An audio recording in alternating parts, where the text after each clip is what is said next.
नमस्कार, अपने उत्तराखंड में आप सभी का स्वागत है और मैं हूं आपके साथ निकिता ठगुना। खबरों की शुरुआत करते हैं। प्रधानमंत्री नरेंद्र मोदी उत्तराखंड दौरे को लेकर राज्य सरकार में तैयारियां जोरों शोरों से शुरू हो गई है। प्रधानमंत्री आगामी 11 और 12 अक्टूबर को उत्तराखंड के पिथौरागढ़ जिले के दौरे पर रहेंगे, जहां से वह भारत चीन सीमा के पास कैलाश पर्वत के दर्शन करेंगे। साथ ही साथ ओम पर्वत के भी दर्शन करने का प्रधानमंत्री नरेंद्र मोदी का कार्यक्रम है। पीएम मोदी के उत्तराखंड दौरे को लेकर शासन प्रशासन अपनी तैयारियों में जुटी हुई है। वहीं बीजेपी भी पीएम मोदी के दौरे को लेकर अपनी तैयारियों में लगी हुई है। इसकी जानकारी देते हुए उत्तराखंड बीजेपी के अध्यक्ष महेंद्र भट्ट ने कहा कि प्रधानमंत्री का कार्यक्रम आया है। अल्मोड़ा में रैली रद्द हो गई थी, ये वर्षा के कारण नहीं हो पाई थी।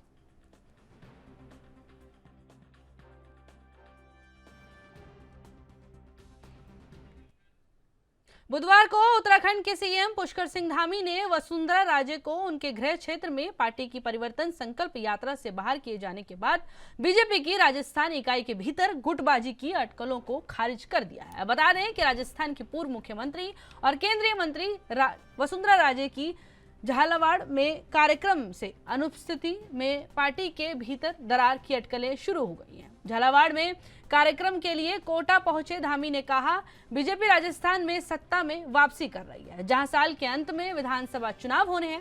कार्यक्रम में राज्य की अनुपस्थिति के कारण पार्टी में गुटबाजी के कांग्रेस के दावों के बारे में पूछे जाने पर उन्होंने कहा कि बीजेपी ने न केवल देश बल्कि दुनिया की सबसे बड़ी पार्टी है। पार्टी में हर कोई एकजुट होकर काम कर रहा है। पार्टी में कोई दरार नहीं है।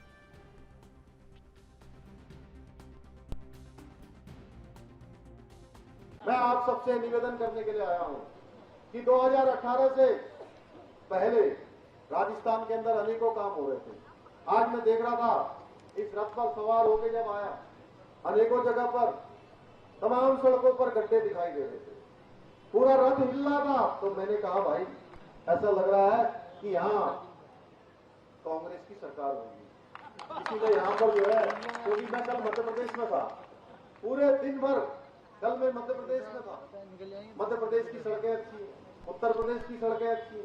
उत्तराखंड आ जाएंगे तो आप चार धाम जाने वाली आप सड़कों को देखेंगे। आप आइएगा, देखिए, सब चार धाम के दर्शन करिए। मैं आप सबको आमंत्रित करता हूँ। तो आपको लगेगा कि चार धाम हमारे प्रधानमंत्री मोदी जी के नेतृत्व में सब चीजें आगे बढ़ रही है। यहाँ पर बलात्कार का राज है, यहाँ पर कानून व्यवस्था खराब है। किस प्रकार से माताओं बहनों के साथ अभी हमारे मदन दिलावर जी बता रहे थे, और हम लोग भी देखते रहते हैं किस प्रकार से दरिंदगी की हदें यहाँ पर पार कर दी गई है। कानून व्यवस्था। वहीं कांग्रेस की महिला प्रदेश अध्यक्ष ज्योति गैरोला का बयान सामने आया है। इस दौरान उन्होंने कहा कि 21 तारीख को महिला कांग्रेस कई मुद्दों को लेकर मुख्यमंत्री आवास का घेराव करने जा रही है। उन्होंने आगे कहा कि चाहे अंकिता भंडारी मामला हो, नॉर्थ ईस्ट का मामला हो, डेंगू, बेरोजगारी, महंगाई व कई मुद्दों पर घेराव किया जाएगा। उन्होंने आगे कहा कि यह कार्यक्रम 18 तारीख को प्रस्तावित था, लेकिन उनकी टॉप लीडरशिप हैदराबाद गई हुई थी, जिसके चलते उन्हें यह कार्यक्रम पोस्टपोन करना पड़ा। और अब इस घेराव के चलते प्रदेश की महिला विंग से जुड़े कई महिला कार्यकर्ता इस घेराव कार्यक्रम में शामिल रहेंगे, जिसकी पूरी तैयारी महिला कांग्रेस ने कर ली है।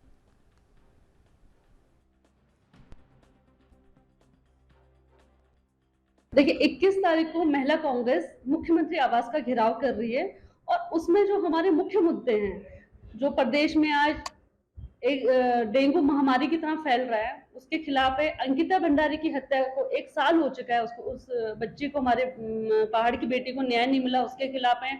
मणिपुर में जो हुआ, उत्तराखंड में जो रेप केसेस पिछले 1 साल में बढ़े हैं, उसके खिलाफ है। बेरोजगारी, महंगाई, ये सारे मुद्दों को लेके हम मुख्यमंत्री आवास में नारी शक्ति वंदन बिल पेश होने पर बीजेपी प्रदेश कार्यालय में कार्यक्रम का आयोजन किया गया। इस दौरान बीजेपी महिला मोर्चा की कार्यकर्ताओं में खुशी की लहर देखने को मिली है, जहां महिलाएं मिठाई बांटकर खुशी का इजहार कर रही हैं। वहीं महिलाएं मोर्चा की कार्यकर्ता डोल नगाड़ों की धाप पर ठिसके रहे हैं। इस कार्यक्रम में मोर्चा की प्रदेश अध्यक्ष आशा नौटियाल भी कार्यक्रम में मौजूद रही।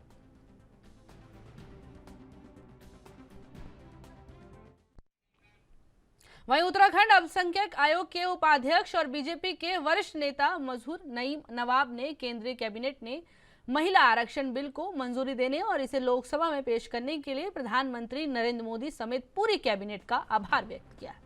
नवाब ने इसे आधी आबादी के पक्ष में एक ऐतिहासिक फैसला करार देते हुए इस फैसले को मील का पत्थर कहा है। इस दौरान उन्होंने कहा कि प्रधानमंत्री नरेंद्र मोदी ने हमेशा से नारी शक्ति का सम्मान किया है। उज्ज्वला योजना हो, घरेलू गैस सिलेंडर के दाम हो, 200 रुपए तक कम करने की बात हो, इससे मातृ शक्ति की बड़ी राहत मिली है। वहीं उन्होंने कहा कि लोकसभा और विधानसभाओं में महिलाओं को 33% आरक्षण मिलने के फैसले के बाद पूरी तस्वीर बदलने वाली है। महिलाएं अब राजनीतिक तौर पर भी सशक्त होंगी। 33% आरक्षण मिलने से उत्तराखंड जैसे छोटे राज्यों में भी 70 में से 23 सीटें महिलाओं के लिए आरक्षित हो जाएंगी।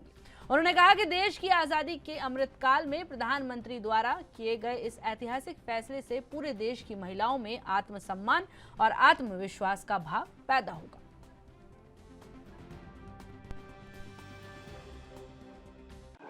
देखिए, 70-75 वर्षों में देश को आज़ादी के बाद महिलाओं को पहली बार उनका हक प्रधानमंत्री श्री नरेंद्र मोदी जी ने दिया है। और जब ऐसा लगने लगा कि प्रधानमंत्री इस पर जो है कानून लाना चाहते हैं और इस पर प्रधानमंत्री काम कर रहे हैं, तो कांग्रेस 3-4 दिन से एक मांग उठाने लगी कि कांग्रेस महिला आरक्षण बिल लाना चाहिए भारतीय जनता पार्टी की सरकार में। लेकिन जिस तरीके से बिल आया है और बिल की जो ड्राफ्टिंग की गई है और बिल की ड्राफ्टिंग करते हुए जो कानून बनाने की बात की गई है, ये एक ऐतिहासिक कदम है। इसमें बहुत अच्छी तरीके से कानूनी पहलुओं को देखते हुए महिलाओं को किस तरीके से सुरक्षित रखा जाएगा, महिलाओं को किस तरीके से राजनीति में आगे लाया जाए या महिलाओं का कहाँ पर कद बढ़ाया जाए, महिलाओं को किन स्थानों पर उनको जो है समाज के अच्छे उसमें सम्मान मिले। ये एक बिल जो है तैयार किया गया मोदी जी की सरकार के द्वारा, प्रधानमंत्री नरेंद्र मोदी जी ने जो तैयार कराया बिल है, इसको पहली लोकसभा जो नई लोकसभा तैयार की गई, सदन तैयार की गई, उसके पहले दिन इतिहास रचने का काम, इतिहास बनाने का काम ये भारतीय जनता पार्टी की सरकार। वहीं काशीपुर के महाराणा प्रताप चौक में संसद में महिला आरक्षण बिल लाने के लिए बीजेपी महिला मोर्चा के कार्यकर्ताओं ने प्रधानमंत्री नरेंद्र मोदी जी का धन्यवाद देते हुए एक दूसरे को मिष्ठान वितरण किया गया। इस अवसर पर बीजेपी महिला मोर्चा की कार्यकर्ता सीमा चौहान ने कहा कि काफी समय से यह आरक्षण बिल लटका हुआ था, जो आज मोदी जी ने पास कर महिलाओं को एक तोहफा दिया है। आज महिलाएं अपने आप को मोदी जी के राज में सुरक्षित महसूस कर रही हैं और मोदी जी ने महिलाओं की संसद में बैठने का एक नया तोहफा दिया है। इस अवसर पर नगर निगम की महापौर श्रीमती उषा चौधरी ने देश के प्रधानमंत्री आदरणीय नरेंद्र मोदी जी का आभार व्यक्त करते हुए कहा कि जी मोदी जी ने आरक्षण देकर महिलाओं का सम्मान किया है, उसे आज की महिलाएं अपने आप को गौरवान्वित महसूस कर रही हैं। काशीपुर जिला अध्यक्ष ने कहा कि आज महिलाओं को जो सम्मान मोदी जी ने दिया है, उससे पूरे देश की महिलाएं अपने आप को सम्मानित महसूस कर रही हैं। इस दौरान महिला मोर्चा की महिलाओं ने एक दूसरे को गुलाल लगाकर खुशी का इजहार किया, साथ ही मिष्ठान वितरण कर एक दूसरे को मिष्ठान भी खिलाया। इसके साथ ही ढोल नगाड़ों पर महिला मोर्चा की महिलाएं थिरकती नजर आई, साथ ही आतिशबाजी का भी कार्यक्रम किया गया।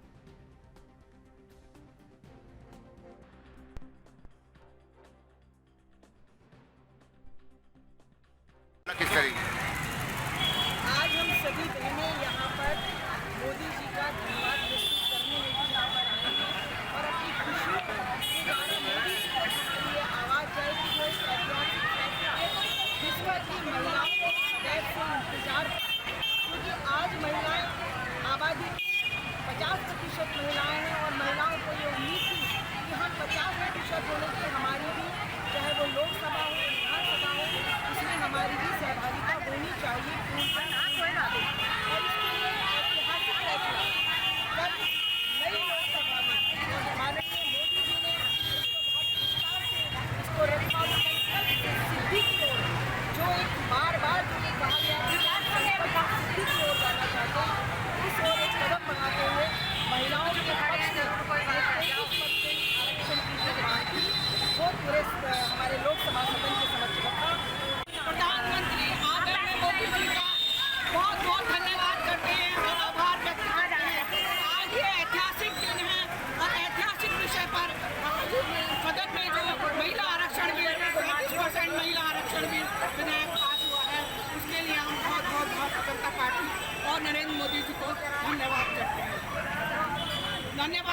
हैं 75 सालों में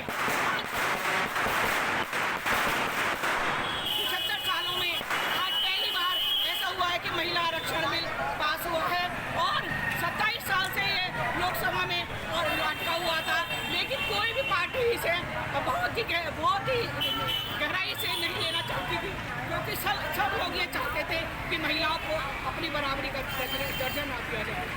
आज आधी आबादी को स्वतंत्रता मिली है और महिलाओं को भी कानून में बैठने का अधिकार मिला है। जब कानून मैं उमा जोशी महिला मोर्चा काशीपुर की जिलाध्यक्ष हूँ।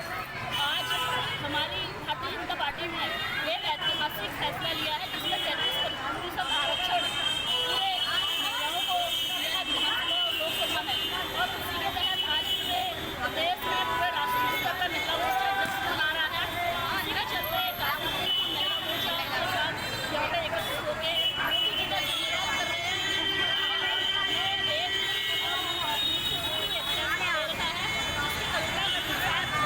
3 दिन पहले भी मैं किसी के साथ बैठी थी, लागू नहीं होगा ये कहने का विषय है और ये फैसला लागू कर दिया और आज सारी महिला मोर्चा उनका धन्यवाद कर रही है।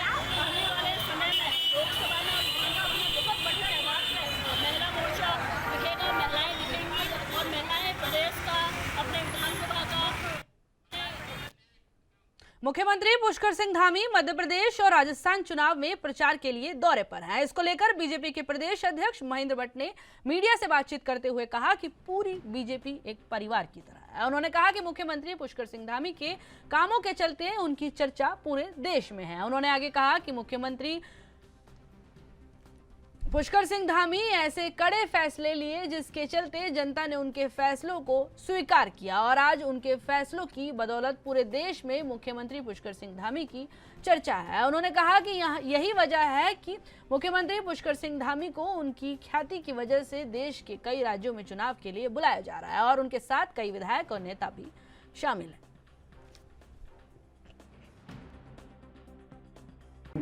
अध्यक्ष जी, जिस तरीके से मुख्यमंत्री लगातार काम कर रहे हैं प्रदेश में, उसी तर्ज पर क्या आपको लगता है कि अलग अलग राज्यों में उनको बुलाया जा रहा है चुनाव प्रचार के लिए?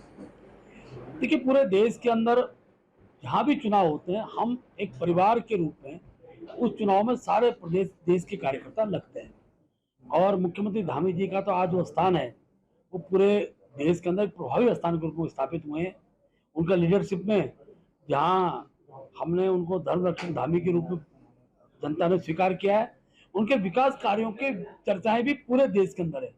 यूसीसी का मामला हो, जबरन धर्मांतरण का विषय हो, सख्त नकल विरोधी कानून का विषय हो, इससे ख्याति प्राप्त करना ये सौभाग्य से ही मिलता है। उसका धामी जी ने इस विषय में जिस प्रकार से जन समर्थन प्राप्त किया, उसी का नतीजा है आज देश भर के अंदर हर राज्यों के अंदर धामी जी को बुलाया, चुनाव के प्रचार के लिए बुलाया जा रहा है। और धामी जी के साथ साथ हमारे प्रदेश के अनेकों जो विधायक हैं वो राजस्थान भी गए, कुछ को मध्य प्रदेश भी जाना पड़ेगा।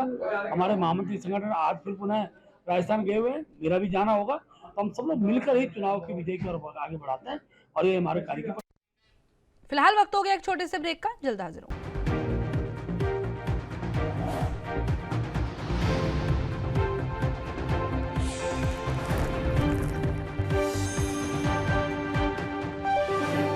ब्रेक के बाद एक बार फिर से आप सभी का स्वागत है। खबरों की ओर आगे बढ़ते हैं। वन मंत्री सुबोध उनियाल ने प्रेस वार्ता की है। इस दौरान उन्होंने कहा कि वनों में आग लगने की घटनाओं पर विराम लगे, उसके लिए काम किया जा रहा है। ग्राम प्रधान की अध्यक्षता में एक कमेटी भी बनी है। इस वर्ष 20% वनाग्नि को घटनाओं में कमी आई है। अब हर्बल फार्मिंग पर जोर बढ़ा है और फलदार पेड़ लगाने पर जोर दिया जा रहा है। वहीं लोगों की आजीविका को मजबूत करने का लक्ष्य रखा है।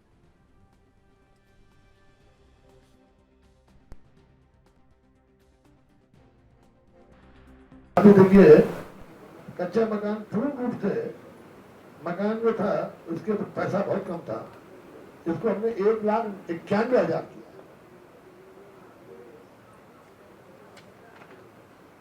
इसके अलावा ततैये से भी, ततैये को भी शामिल किया गया। ततैये को भी तमाम तरह की घटना होती है, ततैये से आदमी घायल हो जाता है, कई जगह उसका दुखद अंत भी हुआ है, उसको भी इसमें शामिल किया है ताकि उन लोगों को रिलीफ मिल सके। और एक बहुत महत्वपूर्ण हमने वनाग्नि का जो मैं बताना भूल गया आपको, पहली बार जिला प्रशासन को इसमें शामिल किया गया और हर जनपद में जिला अधिकारी की अध्यक्षता में कमेटी बनी है, वनाग्नि प्रबंधन समिति। और इसका फायदा हमें यह मिला कि आपदा प्रबंधन मद से भी तत्काल जिलाधिकारी के द्वारा इसके लिए पैसा मिल जाता है, जिस कारण सरकार में आप जानते हैं सरकार में पैसा आएगा, सरकार से उसका औपचारिकता पूरी होने के बाद तब स्वीकृति होती है, उसमें टाइम लगता है। तो जिलाधिकारी के अध्यक्षता में वन प्रबंधन समिति जनपद स्तर की बना करके और प्रदेश में मुख्य सचिव की अध्यक्षता में बना करके इसमें एक्सपेडाइट हुआ और इस तरह की घटनाओं पर हमें रोकने में सफलता मिली है। लोकसभा में पटल पर रखे गए 33% महिला आरक्षण बिल को लेकर आज बीजेपी महिला मोर्चा से जुड़ी महिला पदाधिकारियों ने इस मामले में खुशी जाहिर की। उन्होंने कहा कि बीते लंबे समय से बीजेपी इस बात की मांग कर रही थी कि विधानसभा और संसद में महिलाओं की हिस्सेदारी बढ़ानी चाहिए, जिसको लेकर उनका सपना अब साकार होता नजर आ रहा है। उनकी माने तो इसका सारा श्रेय श्री प्रधानमंत्री नरेंद्र मोदी को जाता है, जिनकी कर गुजारियों के चलते ये बिल अपने अंजाम तक पहुंचा है। बता दें कि अभी संसद में 78 महिला सांसद हैं और इस बिल के पास होने के बाद संसद में महिलाओं की संख्या 181 सांसदों की हो जाएगी, जिससे पूरे देश की कई महिलाओं को संसद में प्रतिनिधित्व करने का मौका मिलेगा। वहीं उनकी माने तो महिलाओं को कई समस्याएं भी रहती हैं, लेकिन उन समस्याओं का कभी भी निराकरण नहीं हो पाता, जिसके चलते जब उन लोगों का विधानसभा और संसद में मौका मिलेगा तो वे लोग कई महिलाओं समस्याओं को विधानसभा और संसद के पटल पर रख सकते हैं, जिनसे उन समस्याओं का समाधान हो सकेगा।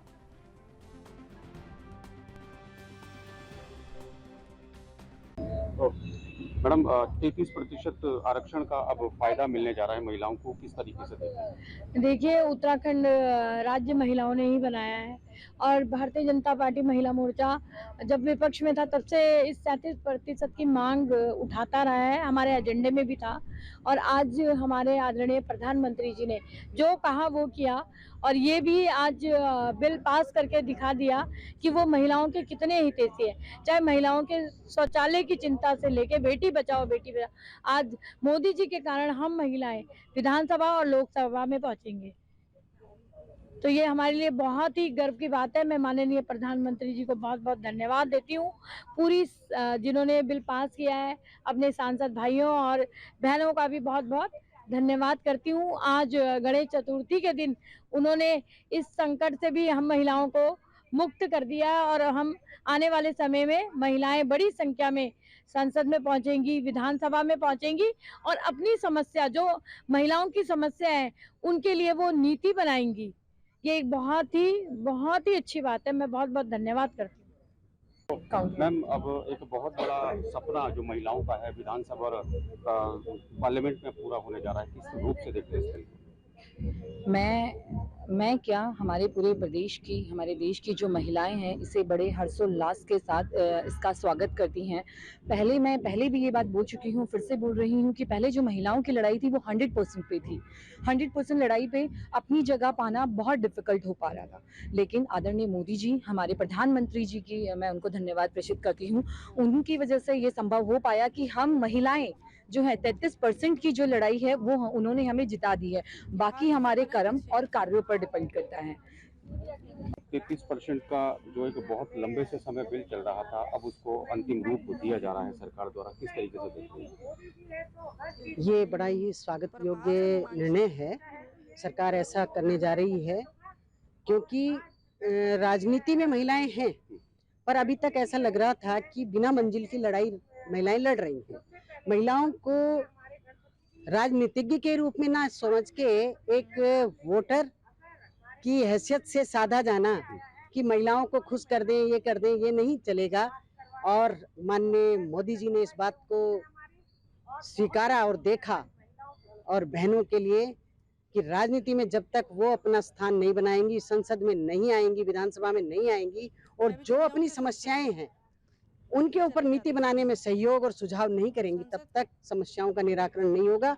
चाहे वो महिला हिंसा हो, चाहे किसी भी तरीके की महिला के साथ दुर्घटनाएं हो, चाहे उनके सशक्तिकरण का मामला हो, वो तभी हो सकता है जब महिलाएं संसद में आएंगी। और देहरादून में फैलते डेंगू को रोकने के लिए नगर निगम देहरादून में एक बड़ा कदम उठाया है। नगर निगम ने घरों या उसके आसपास के क्षेत्र में लार्वा पाए जाने की स्थिति में भारी भरकम जुर्माना लगाने वाली बात कही है। जुर्माने की रकम नगर निगम ने 1 लाख रखी है। नगर आयुक्त मनोज गोयल ने बताया कि जांच पड़ताल के दौरान पाया गया कि लगातार लोगों द्वारा नियमों की अनदेखी की जा रही है। खासकर निजी संस्थानों में पानी का जमाव देखने को मिला, जिस वजह से चालान की रकम को बढ़ाया गया है। अब तक कुल 5 लाख रुपए तक के चालान काटे जा चुके हैं।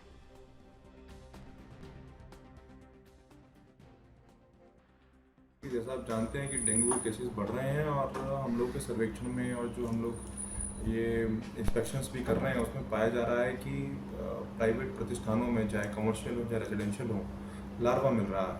और